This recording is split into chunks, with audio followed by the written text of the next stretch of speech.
জামায়াতের সঙ্গে জোটে আমছালা সবই কি হারাচ্ছে এনসিপি? রাজনৈতিক মহলে এই আলাপি এখন জোরালো হচ্ছে। আমরা জাতীয় নাগরিক পার্টি এনসিপি এবং এই সমমনা ৮ দলের সাথে আমরা একত্রে নির্বাচনে অংশগ্রহণ করব বলে আমরা সিদ্ধান্ত নিয়েছি। জামায়াতে ইসলামীর সঙ্গে নির্বাচনী জোটে গিয়ে জাতীয় নাগরিক পার্টি এনসিপি দল হিসেবে বড় ধরনের সংকটে পড়েছে। আসন সমঝোতা, আদর্শিক অবস্থান ও দলীয় ভবিষ্যৎ সব মিলিয়ে এনসিপি এখন চরম বিপাকে। জোট গঠনের সময় প্রাথমিকভাবে জামাত ও এনসিপির মধ্যে প্রায় ৩০টি আসন নিয়ে সমঝোতার কথা শোনা গেলেও সাম্প্রতিক সময়ে এই সংখ্যা নাটকীয়ভাবে কমে আসছে। বিভিন্ন গণমাধ্যমে প্রকাশিত খবরে বলা হচ্ছে 10টির বেশি আসন ছাড়তে রাজি নয় জামায়াত। আজকে আরো দুটি দল আমাদের সাথে সম্পৃক্ত হয়েছে। জনাব কর্নেল অলি আহমদ বীর বিক্রমের নেতৃত্বে এলডিপি এবং এনসিপি। এতে করে এনসিপির একাধিক আলোচিত ও সক্রিয় নেতা চূড়ান্ত তালিকা থেকে বাদ পড়তে পারেন বলে আশঙ্কা তৈরি হয়েছে।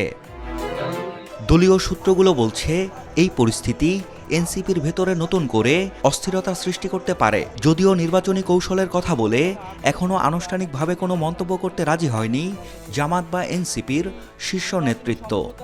রাজনৈতিক বিশ্লেষকদের মতে এই জোটে জামায়াতের লাভ তুলনামূলকভাবে বেশি।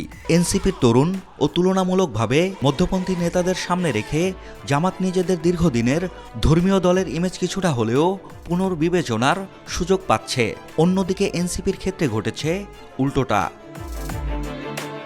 একসময় যে দলটি ৭১, সংস্কার প্রশ্ন এবং জুলাই সনদ ইস্যুতে জামায়াতকে প্রকাশ্যেই কঠোর ভাষায় সমালোচনা করেছে, সেই দলই এখন একই শক্তির সঙ্গে জোটবদ্ধ।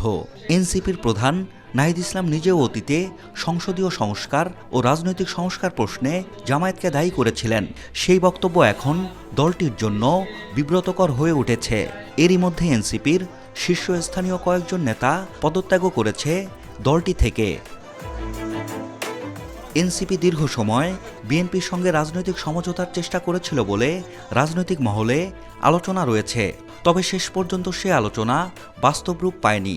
সেক্ষেত্রে বিএনপি সরে যাওয়ায় এবং অন্য কোনো বড় জোটে জায়গা না থাকায় এনসিপির সামনে এখন কার্যত কোনো বিকল্প পথ খোলা নেই।